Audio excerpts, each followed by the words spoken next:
You've worked so hard to build yourself, but one person, sometimes someone who barely knows you, can tear your entire day apart with a single sentence. And the scariest part isn't what they said, it's how easily it worked. This video is for the version of you who is tired of being that easy to break. The most powerful thing a human being can do is feel nothing when someone expects them to feel everything. Not numbness, not coldness, control. The Stoics built a system for this. And if you stay with me, by the end of this, you'll see why most people never learn it. You've worked so hard to build yourself. You've read the books. You've done the self-improvement. You've tried to become someone grounded, someone calm, someone who doesn't let the world shake them. And then, one person says one thing. Maybe it's a coworker who undermines you in a meeting. Maybe it's a family member who brings up something you've moved past. Maybe it's a message from someone that lands wrong. Maybe it's just a look, a tone, a pause that felt like judgment. And just like that, your entire internal world shifts, your mood drops, your focus disappears. You start replaying the interaction. You start building arguments in your head. You start feeling emotions you didn't choose to feel. And the scariest part, it's not what they said, it's how fast it worked. One sentence, one look, one notification, and someone who isn't even in the room with you is now running your emotional state. The Stoics had a word for this condition. They called it slavery. Not the physical kind, something quieter, more dangerous, because at least with physical chains, you can see them. This kind of slavery lives inside, and most people carry it their entire lives without ever realizing it's there. This video is about breaking it, not with motivation, not with a quote on a wall, with 8 Stoic truths that, if you actually absorb them, will permanently change how other people are able to affect you. Let's go. Before we get into the truths, I want you to sit with something uncomfortable for a moment. Think about the last time someone ruined your mood. What happened? Maybe someone criticized you. Maybe someone ignored you. Maybe someone was dismissive or passive-aggressive, or they said something in a tone that felt designed to diminish you. Now here's the question I want you to sit with. How long did that last? An hour? A day? 3 days? Did you carry it into conversations that had nothing to do with them? Did you bring a worse version of yourself to people who deserved better? Did you lose sleep? Did you lose focus at work? Did you lose creative energy that you were supposed to put somewhere meaningful? Now multiply that. How many times in the last year has this happened? How many days, in total, have other people collected from your life, not because they had the right to, but because you didn't have a system to prevent it? This is the cost nobody talks about. People talk about toxic relationships, toxic workplaces, toxic people. And yes, those things are real, but the deeper conversation, the one most people avoid, is this: why do we keep giving them the keys? Not maliciously, not stupidly, but because nobody ever taught us not to. The Stoics did, and what they figured out over 2,000 years ago was not just philosophical. It was neuroscience before neuroscience existed. It was a complete operating system for the human mind. And truth number 1 starts with the most foundational insight in all of Stoic philosophy. Here's what I want you to understand about yourself before we go further. You are not weak because people affect your mood. That is not a character flaw. That is what happens when nobody ever teaches you the difference between what is yours and what isn't. You are also not a victim, because the moment you learn this distinction, everything changes. The person watching this video right now, you are someone who has already begun to suspect that the way you've been living emotionally isn't working. You've already felt it, that exhaustion of being moved by everything, that frustration of knowing, logically, that a comment shouldn't affect you this much, but it does. You're not broken. You're just using an operating system that was never updated. These 8 truths are the update. The Stoics weren't soft philosophers sitting in comfortable rooms writing about peace. Marcus Aurelius ruled an empire of 70 million people. He was insulted by senators, betrayed by generals, publicly questioned by critics, and he held his composure with a consistency that people people still study 2,000 years later. Epictetus was born a slave. He had no power, no wealth, no freedom, and yet he became one of the most psychologically free human beings who ever lived, because he understood something that his masters didn't. Seneca was one of the wealthiest men in Rome. He could have been destroyed by luxury. He wasn't, because he had a philosophy that kept him anchored even when the world around him was chaos. These weren't people who had easy lives and wrote about peace from a distance. These were people who were tested daily and responded with a system. That system is what we're breaking down today. Here is the foundation of everything we're about to cover. The Stoics believed that the entire human suffering problem, not most of it, all of it, comes down to one confusion. The confusion between what is inside your control and what is not. They called it the dichotomy of control. And the application of it is so simple it sounds almost offensive. Other people's actions are not in your control. Other people's words are not in your control. Other people's opinions are not in your control. Their tone, their energy, their choices, their moods, not yours. What is yours? Your judgment about those things, your response to those things, your interpretation of those things. That's it. That's the whole game. Let me make this concrete right now. Someone rolls their eyes at you in a meeting. That eye roll, not yours. Their choice, their action, their character on display. What happens next in your body, the heat in your chest, the tightening, the sudden urge to defend yourself or disappear. That is yours. That is the judgment layer. That is where you either take control or hand it over. The eye roll is just data. What you do with that data, that's where you actually live. This is the dichotomy of control in real time. And every single one of the 8 truths we're about to go through is a specific application of this one foundational insight. Let's start. Th1 scene. Your reaction is the only place you actually live. The problem, most people believe that emotions happen to them. Someone is rude and they feel angry. That feels automatic, unavoidable. It feels like physics. The mistake is believing that the event and the emotion are directly connected, that there's no space between them, that the rude comment and your anger are cause and effect with nothing in between. The Stoic refrain Marcus Aurelius wrote, "Between stimulus and response, there is a space. In that space lies our freedom." He wasn't describing a theory. He was describing a practice, a muscle, something you train. Between what happens to you and how you respond, there is always a moment, a fraction of a second, and inside that fraction of a second is where your entire identity lives. The Stoics called this moment the hegemonikon, the ruling faculty, the command center of the self. Every time you react without choosing, you abandon your command center. Every time you pause and choose, you reclaim it. The application: the next time someone says something that triggers you, do not respond immediately. Not even if it takes 5 seconds. Not even if the silence feels uncomfortable. Find that space. Live in that space. That space is the only place you are ever actually free. Trh2e. People cannot hurt you. Only your judgments can. The problems: someone criticizes you at work. The criticism replays in your mind for the next 4 hours. You feel humiliated, diminished, angry. It feels like they did this to you. The mistake: believing that the pain comes from what they said, not from what you decided their words meant. The Stoic refrain. Epictetus was completely clear about this. He wrote, "It is not things that disturb us, but our judgments about things." What does this actually mean in practice? It means the comment itself is neutral. It is data, sound waves that traveled through the air and landed in your ears. The suffering you feel is not from the sound waves. It's from the story you told about those sound waves. They disrespected me. That's a judgment. They think I'm incompetent. That's a judgment. Everyone must agree with them. That's a judgment. You made all of those judgments in under a second, automatically, and then you suffered from the story, not from the event. The application: when something bothers you, immediately ask, what have I decided this means? Not what happened. What did I decide it means? And then ask,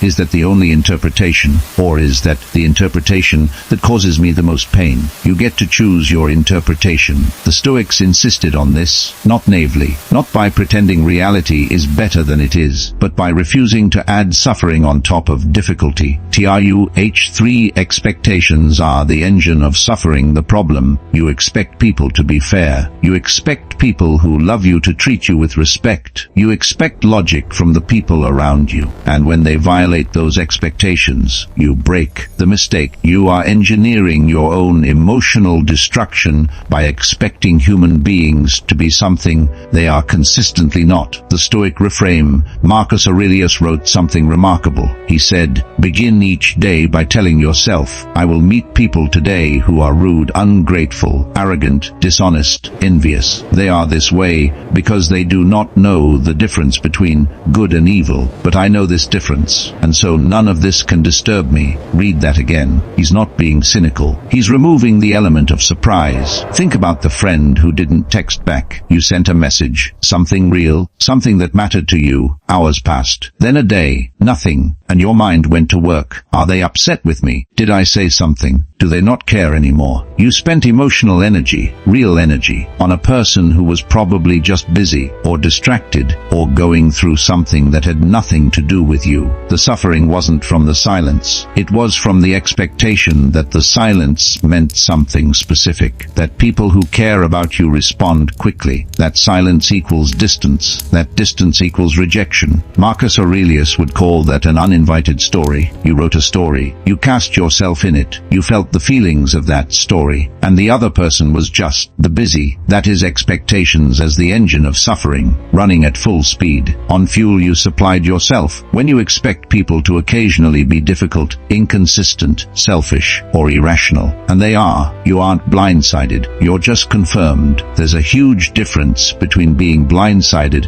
and being confirmed. One breaks your day. The other doesn't even raise your heart rate. The application: don't lower your standards for people, but separate your standards from your expectations. You can want people to treat you well. You can communicate that clearly. You can enforce consequences when they don't. But if your emotional stability depends on them meeting your expectations, you have given them absolute power over your state. Lower the expectation. Keep the standard. Never confuse the two. Th40 insults only land on soil that believes them the problems. Someone says something about you, something dismissive, something cruel, something designed to diminish, and it works. It gets under your skin. It sits there. The mistake: thinking the insult has power because of the person who delivered it. The Stoic reframe: Seneca wrote one of the most psychologically precise sentences in all of philosophy. The person who injures you must be stronger than you. But if you are good, nothing bad can happen to you. And elsewhere, more directly, an insult is only an injury if you are the kind of person who gets injured by it. Think about that. If someone calls you stupid, and you know, beyond any reasonable doubt, that you are not stupid, the comment doesn't hurt you. It confuses you, maybe. It tells you something about the person who said it, but it doesn't land. It doesn't land because there's no soil for it to grow in. Insults land when they touch something you secretly believe about yourself. That's the real mechanism, and here's what it looks like in practice. One comment from your boss about your performance hits hard, not because your boss is powerful, because somewhere inside you, a part of you fears you're not enough, that you've been overestimating yourself, that eventually someone was going to notice. The comment didn't create that fear, it landed on it. It found the soil that was already there. Now flip it. Someone tells a surgeon they don't look like a real doctor. Does that surgeon go home and spiral? Do they replay it at 2am? Do they question their entire career? No, because there is no soil. They have 10 years of training, thousands of hours in operating rooms, and results that speak without needing a defense. The insult looked for ground to grow in, found concrete, died. That is what self-knowledge actually protects you from, not the insult, the soil. When you do the work of genuinely knowing who you are, your values, your evidence, your real character, you are not building a wall against criticism. You are replacing the soil with stone. The application. The next time someone says hurts you, don't be angry at them. Get curious about yourself. What did they touch that you weren't sure about? That's not their power over you. That's a map to your own unresolved uncertainty. Go there, work there, resolve it, and the insult will never find soil again. TOH 5th. Anger is always a choice. Even when it doesn't feel like one the problem, you get angry. Fast. Automatically. It feels involuntary. And once you're angry, it takes over. Your thinking gets worse. Your words get sharper. The situation escalates. The mistake, believing that your anger is proof of the other person's wrongdoing, and therefore justified, and therefore not your responsibility. The Stoic reframe. Seneca wrote an entire book on this, De Ira, on anger. His conclusion after analyzing every dimension of anger: anger is never useful, not even when it feels righteous, because anger clouds the very faculty you need to respond effectively. He wrote, the greatest remedy for anger is delay, not suppression. Delay, because anger, like a wave, has a biological peak. It rises, it peaks, it falls. If you can delay your response past the peak,